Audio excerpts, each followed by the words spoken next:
बहुत पुरानी बात है, जब यह दुनिया अभी बन ही रही थी। हर तरफ बस अंधेरा और खामोशी थी। उस समय एक बहुत ही शांत, विशाल दिल वाली और प्यारी माँ थी। उनका नाम था अदिति। अदिति माँ का एक ही सपना था कि उनका बेटा ऐसा हो जो इस पूरी दुनिया को रोशनी, ऊर्जा और जीवन दे सके। वह चाहती थीं कि उनका पुत्र दुनिया का रक्षक बने। उनके पति थे आर्षि कश्यप, जो बहुत बड़े तपस्वी और ज्ञानी थे। उन्होंने अपनी पत्नी के सपने को पूरा करने के लिए कठोर तपस्या शुरू कर दी। उन्होंने हजारों साल तक भगवान की पूजा की ताकि उन्हें एक ऐसा पुत्र मिले जो अंधकार को मिटा सके। दोनों ने मिलकर इतनी गहरी तपस्या की, इतनी गहरी कि उनकी तपस्या की शक्ति से एक चमकीला, तेजस्वी प्रकाश पैदा हुआ। और वही प्रकाश आगे चलकर बने हमारे सूर्यदेव। सूर्यदेव बचपन से ही बिल्कुल अलग थे। उनके अंदर इतनी ऊर्जा थी कि उन्हें देखना भी मुश्किल था, जो किसी सामान्य बच्चे में नहीं होती। जैसे जैसे वह बड़े हुए, उनकी शक्ति भी बढ़ती गई। उन्हें आदित्य भी कहा गया, जिसका मतलब है आदित्य के पुत्र। शुरुआत में जब दुनिया एकदम नई थी, तब सूर्यदेव अपनी पूरी शक्ति और तेजी के साथ आकाश में दौड़ते थे। लेकिन तब उनके पास कोई रथ या घोड़े नहीं थे। वह बस अपनी मर्जी से चलते थे। उनका प्रकाश इतना तेज था, इतना ज्यादा कि धरती पर रहने वाले जीव जंतु उनका ताप सह नहीं पाते थे। सब परेशान हो गए। सबसे ज्यादा परेशान थीं पृथ्वी माता। वह खुद देवताओं के पास गईं और बोलीं, सूर्य का चलना और उनकी गर्मी बहुत अनियमित है। कभी बहुत तेज चमकते हैं, कभी कम। इससे दिन रात और मौसम, ऋतुएं ठीक से नहीं बन पा रहे हैं। संसार का संतुलन बिगड़ रहा है। देवताओं ने यह बात सूर्यदेव को बताई।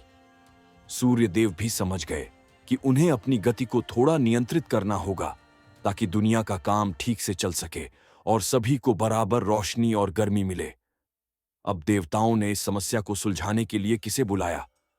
उन्होंने बुलाया देवताओं के इंजीनियर आर्षि विश्वकर्मा को। विश्वकर्मा जी ने सूर्यदेव के तेज को थोड़ा कम किया और उनके लिए एक शानदार रथ बनाया। विश्वकर्मा जी ने कहा, सूर्यदेव का रथ 7 खास घोड़ों से खींचेगा। ये 7 घोड़े कोई साधारण घोड़े नहीं थे। ये 7 घोड़े समय और ज्ञान का प्रतीक है। 7 घोड़ों के नाम, इन घोड़ों के नाम है गायत्री, वृहति, उष्णिक, जगति, त्रिष्टुप, अनुष्टुप और पंक्ति। नामों का रहस्य, ये नाम हमारे वेदों के 7 छंदों के नाम हैं। छंद मतलब कविता को गाने का एक खास नियम। इसका मतलब है कि सूर्यदेव का रथ एक नियम, एक लय से चलता है, जिससे दिन, रात और मौसम सब समय पर होते हैं। प्रतीक, ये घोड़े इंद्रधनुष के 7 रंगों को भी दिखाते हैं, जो हमें बताते हैं कि सूर्य की रोशनी में कितनी तरह की शक्तियां छिपी हैं। ये 7 घोड़े दुनिया की 7 शक्तियों, पृथ्वी, जल, अग्नि, वायु, आकाश, मन और आत्मा को भी दिखाते हैं।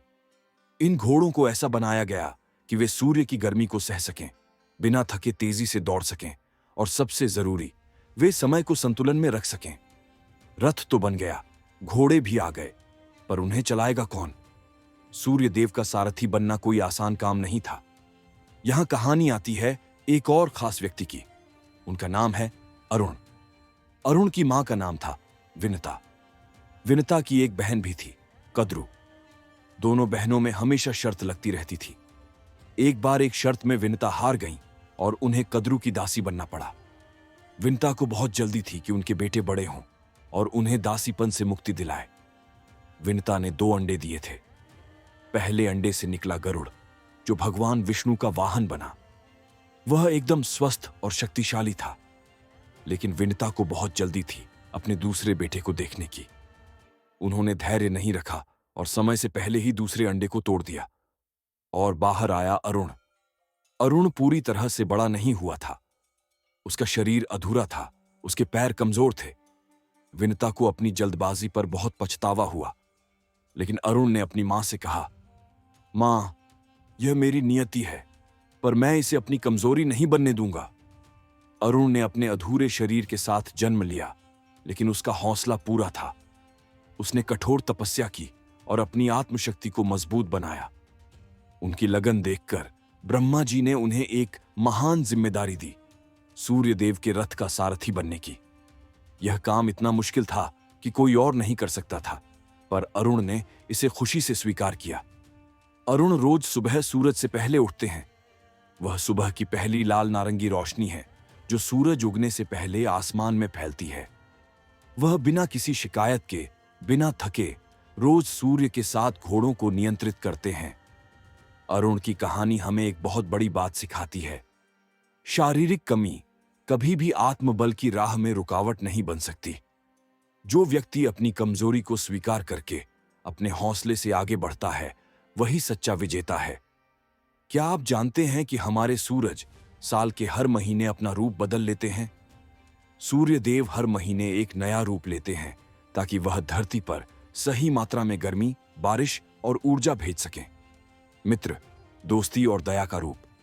रवि, जो सबको जीवन और ऊर्जा देते हैं। भानु, जो प्रकाश और चमक देते हैं। भास्कर, जो अंधकार को दूर करते हैं। यह 12 रूप यह सुनिश्चित करते हैं कि हमारी दुनिया में 6 ऋतुएं, गर्मी, सर्दी, बारिश आदि, समय पर आएं और दुनिया का काम ठीक से चलता रहे। समय का पूरा चक्र सूर्य पर ही चलता है। मौसम बदलते हैं, दिन रात आते जाते हैं और हमारी जिंदगी भी उन्हीं से चलती है। सूरज सिर्फ एक रोशनी नहीं है, वह हमें हर दिन एक संदेश देते हैं। चाहे रात कितनी भी गहरी हो, चाहे अंधेरा कितना भी घना हो, आखिर में रोशनी जरूर आती है। जीवन में कितनी भी मुश्किलें आएं, हमें अपने लक्ष्य को नहीं छोड़ना चाहिए। हर मुश्किल के बाद एक नया सवेरा जरूर आता है। तो अगली बार जब भी आप सूर्योदय देखें, उसे सिर्फ प्रकृति न समझें, बल्कि एक संदेश समझें, एक प्रेरणा समझें और एक आशीर्वाद समझें। क्या सूर्य सिर्फ प्रकाश हैं या उनके भीतर और भी रहस्य छिपे हैं? जानने के लिए जुड़े रहिए अगले एपिसोड में। तब तक के लिए नमस्ते और अपना ख्याल रखना।